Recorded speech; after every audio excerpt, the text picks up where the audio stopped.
Mulai bertugas, Mas Pierre tuh mengatakan, "Oke, saya mau, tapi 1 tahun aja ya. Setelah itu kembalikan saya." Kemudian saya biar bekerja di lapangan lagi, itu kepuasan saya bekerja di lapangan. Jadi ibu saya tuh merasa bahagia sekali bahwa pada ulang tahunnya 30 September anaknya mau datang. Nah terus dapat kabar bahwa, "Bu, aku nggak bisa pulang tanggal 30, itu ternyata saya masih ada pekerjaan dengan Pak Nas. Kalau nggak salah sampai dengan tanggal 30 pagi itu saya masih dinas. Tapi tanggal 1 ya aku pulang," gitu. Selesai saya menikah kan dia ada sama saya, dengan sama suami saya, terus dia hanya sempat mengatakan sama suami saya, "Aku titip adikku," aja.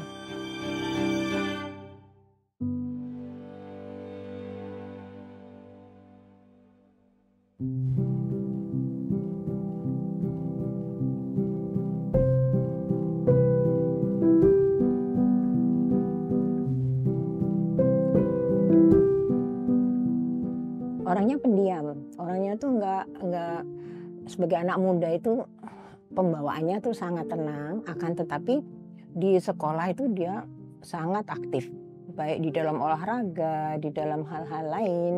Dia tuh aktif sekali, pergaulan di luar juga aktif sekali. Jadi saya melihat Mas Pierre tuh sebagai kakak akhirnya jadi menghormati dia sekali gitu. Melihat kepribadiannya dan selalu yang ditekankan tuh adalah belajar yang baik, jadi orang yang baik. Kamu harus sukses, harus itu, ingat orang tua. Pada waktu itu loh, zaman segitu itu sopan santun sekali ya. Kemana dia pergi itu pasti pamit, walaupun sudah besar ya kok dipikir. Jadi yang masih jelas bagi saya itu. Sebagai kakak tuh ya boleh saya katakan bahwa dia tuh kakak yang sempurna ya. Nggak pernah marah, tidak pernah menegur, tidak pernah kasar, tidak pernah apa, tapi itu ya sama seperti kepribadian orang tua kita ya, jadi memang gitu. Dan sifat mengayomi itu udah terasa, walaupun kami ini beda umur ya, beliau dengan saya itu kan cukup panjang ya.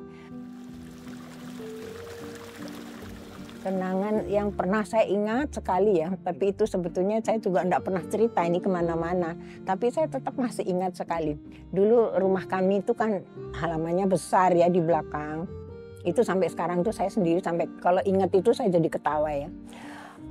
Rumahnya tuh halamannya belakang tuh besar, ada pohon mangganya. Pohon mangganya tuh yang sebagian itu tangkainya ada yang kena di halaman di belakang tuh ada teras. Lah, saya tuh dulu suka sekali naik itu. Terus selalu dipanggil, "Turun, turun, hati-hati, nanti jatuh. Turun, kamu ngapain ke situ?" Saya ya antara mendengarkan, nggak mendengarkan, saya diamkan aja. Tahu nggak tangganya kan diambil. Sama Mas Biar ini. Aku ambil tangganya loh gitu. Dan saya naiknya pakai tangga itu, di pohonnya itu.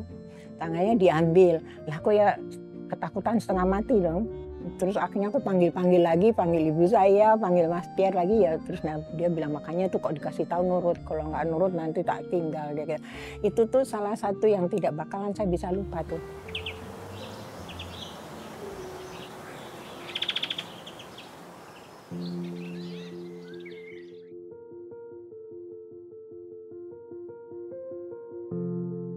Kita ketahui bersama, eh, beliau tuh meninggal ataupun gugur dalam usia 26 tahun.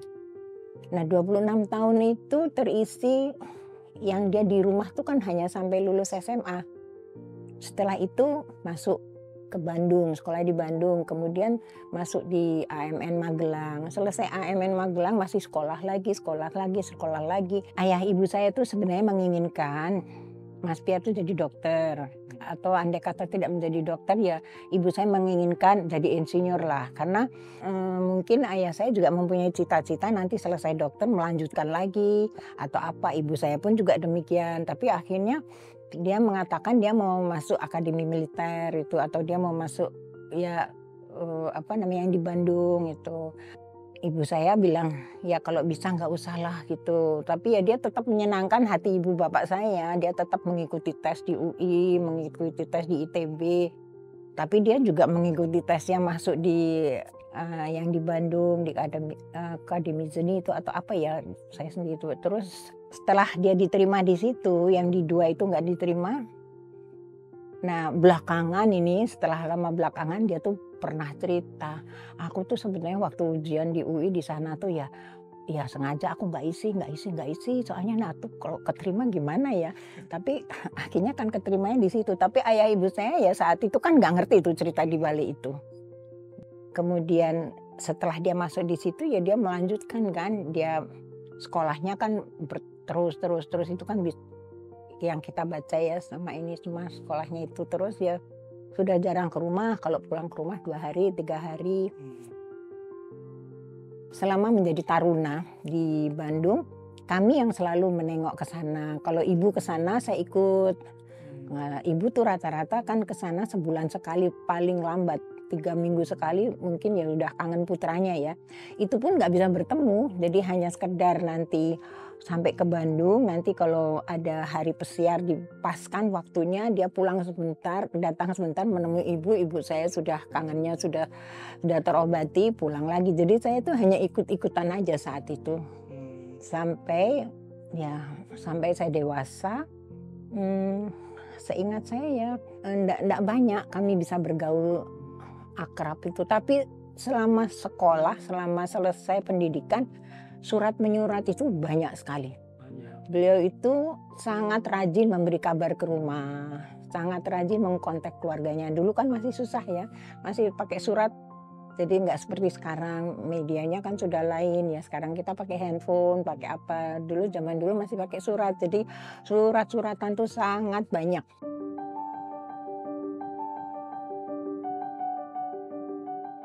Jadi waktu saya mau menikah, itu sehari 2 hari sebelumnya tuh dia pulang. Dia memang minta cuti bahwa dia pulang ke Semarang. Kami kan di Semarang. Mas Pierre pulang. Jadi Mas Pierre pun menunggui saya pada saat saya menikah. Fotonya itu. Kemudian saya menikah hari Jumat, saya ingat kok itu tanggal 2 Juli. Tanggal 3 Juli itu resepsinya. Mas Pierre masih ada, tuh di foto-foto tuh ada. Nanti kalau misalnya saya ketemu fotonya aku kasih. Terus kemudian 3 Juli itu udah resepsi, 4 Juli udah selesai kan semua. Ya sudah, dia udah 4 Juli selesai, tanggal 5 pagi dia udah pulang. Ya pasti dia banyak menasihatkan kepada saya tuh banyak. Melihat saya gitu ya nggak banyak bicara, tapi kan saya merasakan gitu bahwa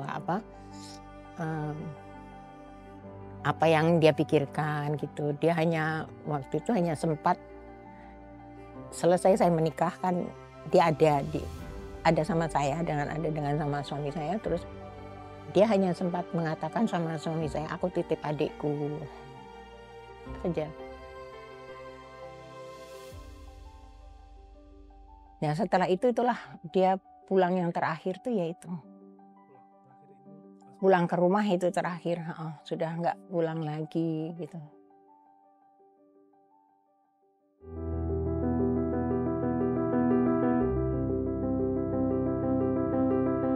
Ya memang keadaannya saat itu memang keadaannya kurang kondusif ya. Saya sendiri juga tidak bisa menceritakan secara detail, tapi kan terasa ya iklim saat itu kan. Nah Pak Nas itu minta kepada ibu saya bahwa saya tuh membutuhkan ajudan yang membantu saya gitu.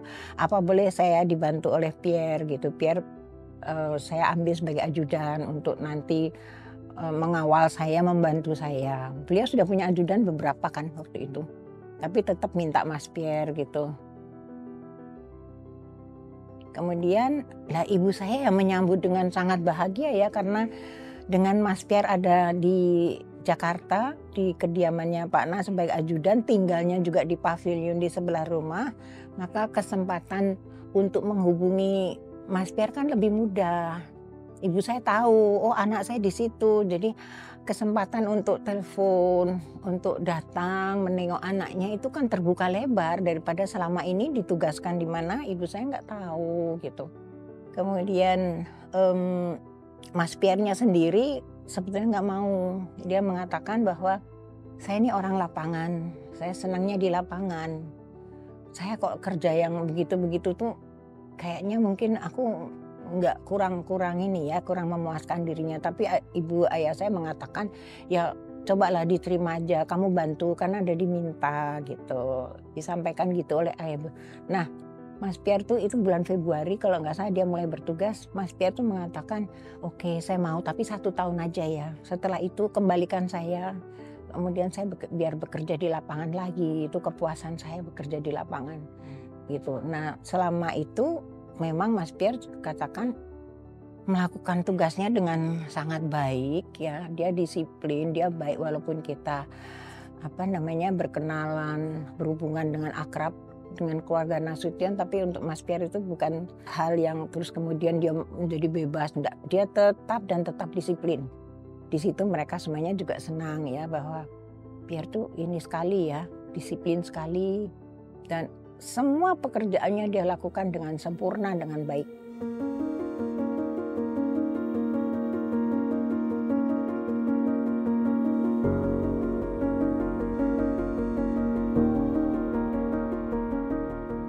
Yang kita rasakan berat sekali itu kan pada waktu kejadian itu kan sebetulnya dia nggak jaga. Dia kan sudah selesai. Karena dia udah mengajukan cuti untuk ulang tahun ibu saya kan. Dia mau pulang. Jadi ibu saya itu ulang tahunnya 30 September. Nah itu biasanya setiap 30 September itu pasti ada kontak antar kita. Nah kan dia di Jakarta. Jadi dia sudah janji kepada ibu saya bahwa dia akan pulang. Jadi ibu saya itu ceritanya udah persiapan segala macam bahwa dia mau pulang. Kalau Mas Pierre mau pulang, kita semua satu rumah tuh udah terkondisikan.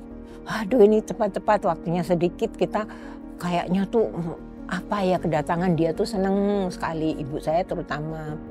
Jadi ibu saya tuh merasa bahagia sekali bahwa pada ulang tahunnya 30 September anaknya mau datang. Nah terus dapat kabar bahwa Bu, aku nggak bisa pulang tanggal 30 itu ternyata saya masih ada pekerjaan dengan Pak Nas. Kalau nggak salah sampai dengan tanggal 30 pagi itu saya masih dinas. Tapi tanggal 1 ya aku pulang gitu. Jadi saya selesaikan dinas saya sampai tanggal 30 siang itu, lepas dinas, dia sudah ambil cuti.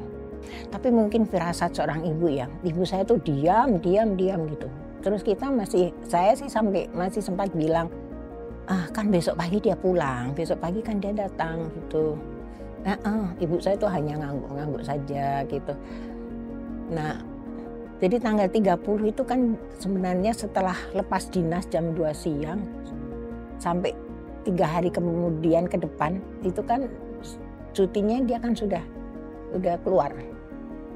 Jadi dia kan dengan kata lain dia tidak dinas kan, ada ajudan dinas kan, ada ajudan jaga kan di situ. Kebetulan saja Mas Pierre tinggal di situ, jadi dia masih ada di situ. Dan dia menyiapkan untuk pulang paginya tanggal 1. Dan yang kasihan sekali itu adalah pada waktu tanggal 1 kan kita di Semarang nggak ada yang tahu terjadi kudeta, terjadi kerusuhan itu kan nggak ngerti. Ibu saya kan taunya Mas Pierre akan pulang hari itu. Tapi di telepon nggak bisa. Karena waktu itu kan semua kantor-kantor penting kan sudah tidak bisa berkomunikasi, sudah diduduki lah oleh. Jadinya ibu saya mau telepon nggak bisa gitu. Ibu saya heran kok mau telepon ke Jakarta kok nggak bisa ya tanggal 1-nya itu. Kok tanggal 30-nya tuh ibu saya tuh sangat mengerti bahwa kakak saya nggak bisa pulang karena dia lepas dinasnya baru jam 2 siang hari itu, tapi keesokan harinya dia pulang gitu. Jadi kita nanti makannya keesokan harinya. Jadi kita nanti makan bersama keluarga tanggal 1 aja kalau Mas Pierre udah pulang gitu. Ya sudah tanggal 1-nya itu ibu saya kok nggak ditelepon gitu. Terus ibu saya cari berita kok nggak bisa. Tanggal 2 kita cari berita nggak bisa gitu. Telepon ke tempatnya Pak Nas, Bu Nas juga nggak bisa gitu. Tapi kan masuk warta berita bahwa di Jakarta terjadi terjadi ini. Nah, ibu saya di situ, ayah saya dan kita semua sudah merasa, aduh, ada apa ya? Tapi beritanya bahwa Pak Nasution selamat. Nah, terus kita menghibur ibu, Bu, ini kan Pak Nas selamat, berarti Mas Pierre kan ikut dinas sama Pak Nas. Jadi beliau kan ngawal. Kalau Pak Nas selamat ya pasti dia kan juga selamat gitu. Gitu. Jadi kita tuh 50% tuh 50% khawatir, 50% masih menaruh harapan Pak Nas selamat berarti dia selamat. Tanggal 4 itu masih belum ada kontak apa-apa dengan Jakarta, nggak bisa ya, kita semua udah mulai gelisah di mana Mas Piar. Malah ibu saya masih sempat mengatakan kok ya nggak disempatkan ya telepon ke rumah, beritahu kita di rumah kalau dia baik-baik gitu. Nah kita semua masih bilang ya menghibur beliau lah, ya iyalah keadaan seperti itu kok, bagaimana mau lewat apa kan telepon nggak bisa gitu.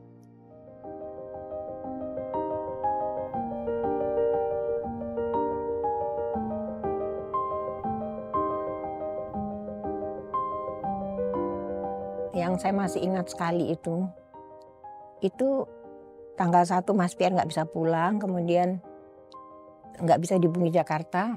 Tiap sore itu ibu saya tuh duduk di depan, di teras depan nunggu. Karena biasanya kalau Mas Piar pulang naik kereta api atau naik, dulu kan ada naik kendaraan itu ya, itu kan jam-jam segitu. Ibu saya tuh selalu duduk depan gitu. Nah kita suka bilang, udah nunggu aja di dalam, karena udah malam gitu. Nggak apa-apa, nanti mungkin dia kan sebentar datang. Gongnya tanggal 4 dong. Selama berhari-hari itu ayah saya kan selalu monitor radio Jakarta. Kita semua monitor. Jadi ibu saya duduk di teras depan nunggu, kita selalu seharian monitor. Nah itu ada warta berita ya, jam 7 malam warta berita. Nah di situ kan disampaikan bahwa ternyata jenderal-jenderal yang hilang segala macam itu udah diketemukan di lubang buaya, kemudian sudah digali gitu, terus disebut. Nah di situ tuh disebut namanya Mas Piar. Ya ibu saya setelah itu kan ditenangkan, ayah saya disuruh masuk, diberitahukan ini, ibu saya diam aja. Nah yang paling membuat kita sudah panik luar biasa itu adalah waktu ada kunjungan Panglima ke rumah, tetangga-tetangga ke rumah, kan mereka juga dengarkan radio. Lah ibu saya kan jadi nggak bisa ditutup lagi. Sudah, nah setelah warta berita itu mulailah berdatangan. Tetangga berdatangan, Panglima datang mengatur keesokan hari siapa yang berangkat ke Jakarta, disediakan pesawat segala macam untuk ke Jakarta. Dari Jakarta nanti langsung melihat itu ketujuh peti jenazah itu, kemudian langsung dimakamkan. Itu kan sudah langsung diatur, jadi kita sudah ngikuti arus aja bagaimana diaturnya. Jadi udah, ya ibu saya sudah nggak bisa, ibu saya sudah diam aja, sudah nggak bisa berkata apa-apa lagi ya gitu. Ya udah kita ngikuti aja sampai pemakaman di Jakarta. Selesai pemakaman kami pulang, ya kayak ngimpi aja. Tapi ya untuk kami keluarga itu ya sesuatu yang ada penyesalan juga dari ibu saya. Kenapa ya saya dulu paksa-paksakan dia. Tapi ya sebagai seorang ibu ya pastilah ya ingin sekali dekat dengan anaknya, berhubungan mudah dengan anaknya yang selama ini bertahun-tahun. Ibu saya itu kan selalu dalam penantian anaknya pulang gitu. Dan kebetulan hubungan kami di dalam keluarga itu sangat akrab. Ayah ibu dengan anak-anak tuh akrab, jadinya satu jauh gitu menjadi kepikiran untuk ibu saya saat itu ya. Nah ayah saya sudah berpesan bahwa supaya Mas Piar itu juga tenang gitu, kita semua tidak usah mempermasalahkan lagi atau apa, ikuti aja arus. Negara maunya bagaimana. Jadi kalau kita diundang ke Jakarta, ayah ibu saya waktu itu diundang ke Jakarta, ada ini ada itu, datang. Tapi sama sekali tidak mengatakan bahwa terus ini gimana nih pertanggungjawabannya atau belakangannya bagaimana. Terus terang aja banyak hal-hal yang dia prestasi kerjanya sebagai intelijen yang kita dengar setelah nggak ada. Pada waktu masih ada, tidak pernah kita dengar bahwa dia pernah sampai ke Malaysia, pernah mau ditangkap di tengah laut, dia nyelam dan ini dan itu, dia membantu membasmi PRRI dan segala macam dengan segala supply persenjataan. Ini semuanya kan urusan intel ya. Tidak pernah sedikit pun bocor kepada keluarga. Itu yang bagi ibu saya itu tambah menyakitkan ya, tambah sedih gitu ya, karena ya Allah sampai sedemikian rupa gitu. Dengarnya itu setelah dibacakan riwayat hidupnya, ya kita terkaget-kaget. Kok sampai Malaysia? Lah, kok sampai sana? Lah, kok sampai situ? Kita taunya dia dinas di Padang. Karena dia kirim foto-foto, aku dinas di sini, bikin jembatan. Karena dia kan dari akademi seni ya. Tapi ya itu, enggak pernah cerita sesuatu yang sifatnya itu rahasia negara. Baru kita ketahui bahwa setelah almarhum nggak ada, dibacakan. Ya, saya bisa membayangkan ibu saya ya, yang begitu menyayangi anaknya, ayahku juga, ternyata yalah prestasinya sejauh itu untuk usianya ya. Untuk usianya yang segitu loh, dia tuh sampai sudah sejauh seperti itu ya. Ada kebanggaan juga, tapi juga ada kesedihan. Andai kata kita tahu kan, kita bisa lebih memanjakan lah ya kalau pulang ini. Ya kita nggak tahu kalau pulang ya semua di rumah disiapkan untuk Mas Pierre gitu. Kan tetapi hal-hal lain ya kita nggak ngerti sejauh itu gitu. Kalau tahu kan mungkin kita perlakukan dia juga lebih istimewa ya kalau pulang ya kali ya.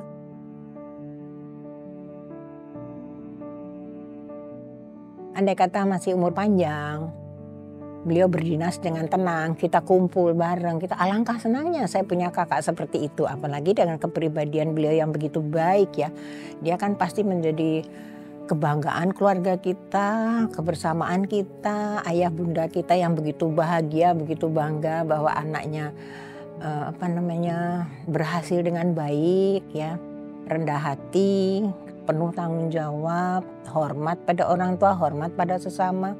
Tidak pernah dia memikirkan bahwa saya bisa ini, bisa itu, saya ambil atau saya manfaatkan. Tidak pernah itu. Bahkan selalu nasihatnya ya apa adanya, itu kita di situ, jangan mencari yang lebih-lebih daripada itu, nggak perlu. Sekarang kita pikirkan apa yang bisa kita lakukan untuk sesama. Ya alangkah bahagianya saya, andai kata saya tuh merasakan sampai saya dewasa ya, kemudian masih ada dia, betapa bahagianya keluarga kita kan kalau ada dia.